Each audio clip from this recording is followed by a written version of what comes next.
Bismillahirrahmanirrahim. This is Samsam Zulkarnain, your English teacher. Dear students, this is our lecture number 8, and in this lecture we are going to discuss the exercise of your chapter number 4, that is from Mother with Love. In this exercise we will discuss the relative pronouns. Relative pronouns क्या होते हैं उनको हम ज़रा देखेंगे, and the usage of the relative pronouns in the sentences.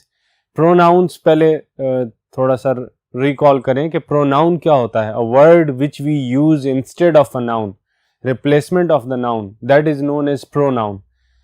Relative pronouns जो हैं वो क्या होते हैं जी के रिलेट करते हैं और रिलेटिव प्रोनाउंस कनेक्ट करते हैं क्लॉज को, फ्रेज को किसी भी नाउन से, किसी भी प्रोनाउन से. ठीक है.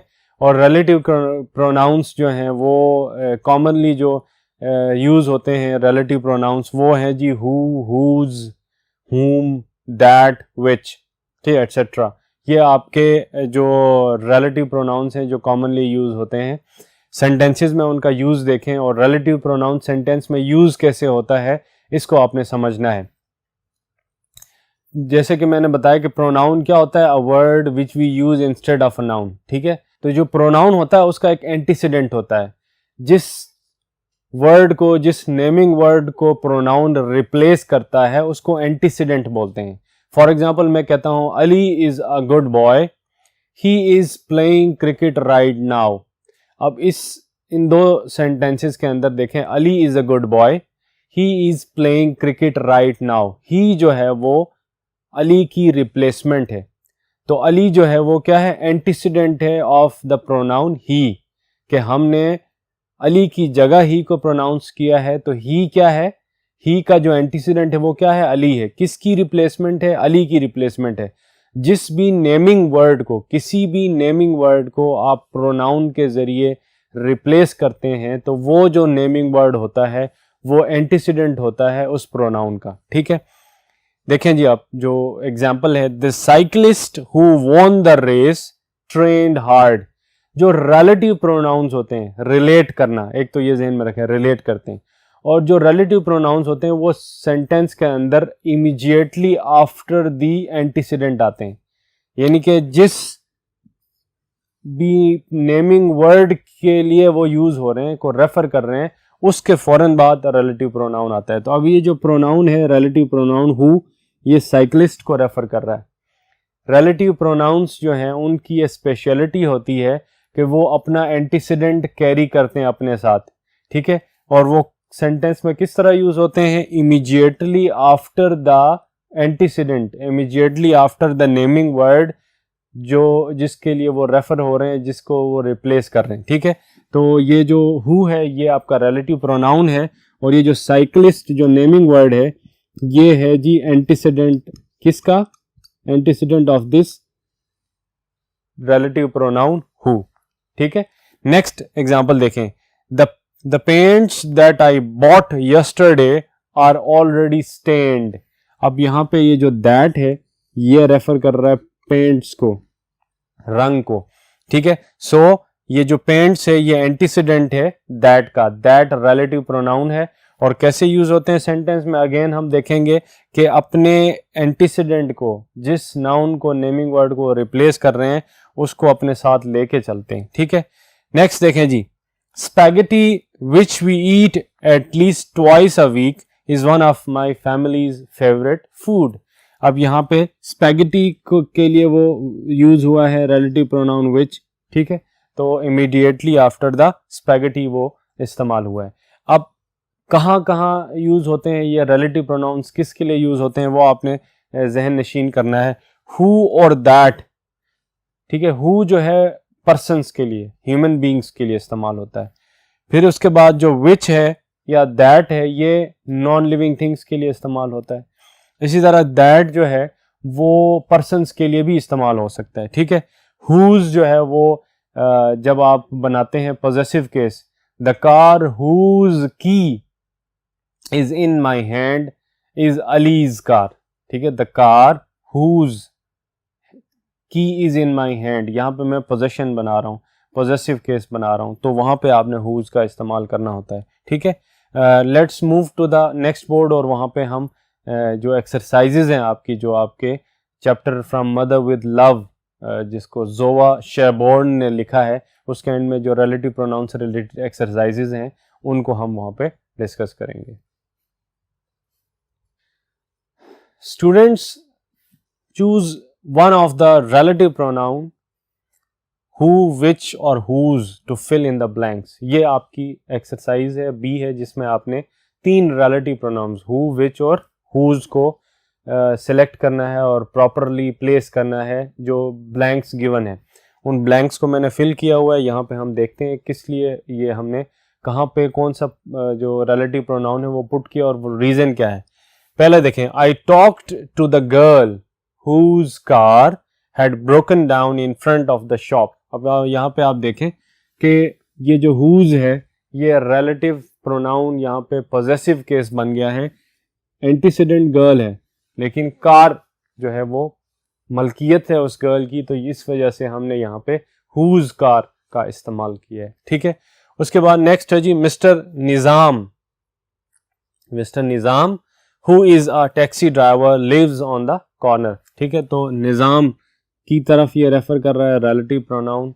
पर्सन्स के लिए हमने अभी डिस्कस किया था कि पर्सन्स के लिए हम जो है who co as a relative pronoun इस्तेमाल करते हैं। ठीक है, नेक्स्ट है जी I live in the house in Hayatabad which is in Peshawar. अब ये Hayatabad it's a naming word of a city, तो ये नॉन लिविंग थिंग है, तो इस वजह से हमने विच को एज अ रिलेटिव प्रोनाउन यहाँ पे इस्तेमाल किया है। और हयाताबाद जो है उस रिलेटिव प्रोनाउन का एंटीसीडेंट है। ठीक है, ये बार बार बता रहा हूँ कि जिस नाउन को रेफर कर रहा होता है, जिस नाउन की रिप्लेसमेंट होती है प्रोनाउन, वो नाउन जो है वो एंटीसीडेंट कहलाता है। नेक्स्ट है जी this is the girl who comes from Spain. ठीक है, अब गर्ल के लिए रिप्लेसमेंट है, अब गर्ल के लिए वो यूज हुआ है हु, तो आपने उसको एज अ पर्सन्स के लिए रिलेटिव प्रोनाउन हु का इस्तेमाल करना है। That is Abrar the boy who has just arrived at the airport. Who relative pronoun for the boy for the person. ठीक है, एंटीसीडेंट के इमीडिएटली आफ्टर द एंटीसीडेंट वो आ रहा है। Thank you very much for your email which was very interesting. अब यहाँ पे विच का जो एंटीसीडेंट है वो ईमेल है which is non living thing, तो इस वजह से हम जब नॉन लिविंग थिंग्स को डील करते हैं तो रिलेटिव प्रोनाउन इस्तेमाल करते हैं कौन सा, विच। ठीक है, so which was very interesting. Next है जी the man whose father is professor. अब यहाँ पे हुज का जो एंटीसीडेंट है वो मैन है, तो इस वजह से हमने पॉजेसिव केस में रिलेटिव प्रोनाउन हमने पढ़ा है कि हुज इस्तेमाल होता है, तो whose father is a professor forgot his umbrella. Number 9 the car whose driver is young man is from Ireland. Possession इस्तेमाल हो रही है तो हमने हुज इस्तेमाल कर लिया। 10 देखें, what did you do with the money which your mother lent you. ठीक है, money is something that is non living thing, तो उसके लिए हमने रिलेटिव प्रोनाउन जो है वो विच इस्तेमाल किया। तो इस तरह आपने रिलेटिव प्रोनाउंस हु, विच और हुज इस्तेमाल करना है। हु जो है वो इस्तेमाल होगा पर्सन्स के लिए, विच नॉन लिविंग थिंग्स के लिए, और हुज जो है वो जब आप पॉजेसिव केसेस बनाते हैं तो वहाँ पे इस्तेमाल करते हैं। Let's move to the next board, और वहाँ पे जो एक्सरसाइज सी है वो हम देखते हैं कि हमने वहाँ पे क्या करना है। Let's move forward.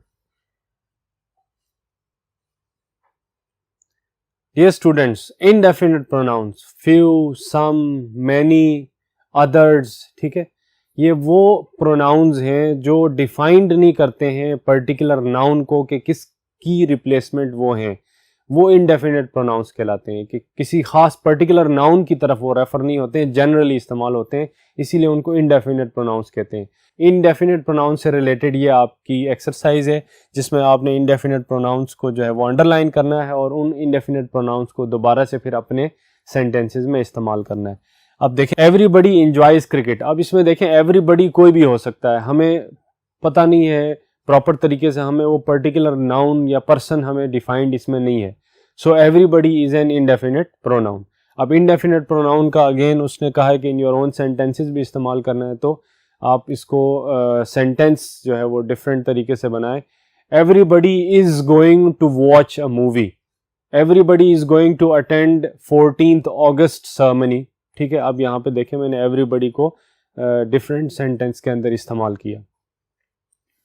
फिर नेक्स्ट है जी, does anybody have the time. अब anybody कोई भी, ठीक है. अब anybody जो है वो रेफर किसको कर रहा है हमें पता नहीं है, ठीक है. सेंटेंस में इस्तेमाल करते हैं, कोई और सेंटेंस बनाते हैं. I have asked a question but anybody was not ready to answer the question. ठीक है, I have asked the question but nobody was ready to answer that question. अच्छा जी, नेक्स्ट है, one student read while others listen to it carefully. अब others में हमें नहीं पता कौन है, indefinite है, ये indefinite pronoun है. आप इसको हम किसी और सेंटेंस में इस्तेमाल करेंगे. I have decided to play a match with opponents but others of my team were not ready. ठीक है, इस तरह आप इसको सेंटेंस में इस्तेमाल कर सकते हैं. नेक्स्ट है जी, nobody knows the trouble I have seen. Nobody knows the trouble I have seen. अब nobody undefined है, कोई भी हो सकता है. I have planned a trip to Murray but nobody was ready to join me. ठीक है, फिर है the secret was known by few. few जो है वो अगेन indefinite pronoun है, नहीं पता कौन है. few of my family members were going to visit northern areas. few of my family members are going to visit northern areas. No, the secret was known by many. many यहाँ पे indefinite pronoun है, many को हम sentence में इस्तेमाल करेंगे. members of the parliament are from PTI. Okay, seventh जो हमारा सेंटेंस है, calculus is too hard for some. Some यहाँ पे अगेन आपका जो है इंडेफिनिट प्रोनाउन है. Surely you recognise somebody. Somebody भी आपका इंडेफिनिट प्रोनाउन है. तो इंडेफिनिट प्रोनाउंस कौन से प्रोनाउंस होते हैं? वो प्रोनाउन जो किसी पर्टिकुलर पर्सन को, पर्टिकुलर जो एंटीसीडेंट है उसको रेफर ना करे, जनरली जो है वो एक सेंस बने और उसका एंटीसीडेंट जो है वो डिफाइंड ना हो, वो आपके इंडेफिनिट प्रोनाउंस होते हैं और इस तरह आप इनके सेंटेंसेस बना सकते हैं. So dear students, indefinite pronouns, relative pronouns, they are very much important related to the MCQs part of your question.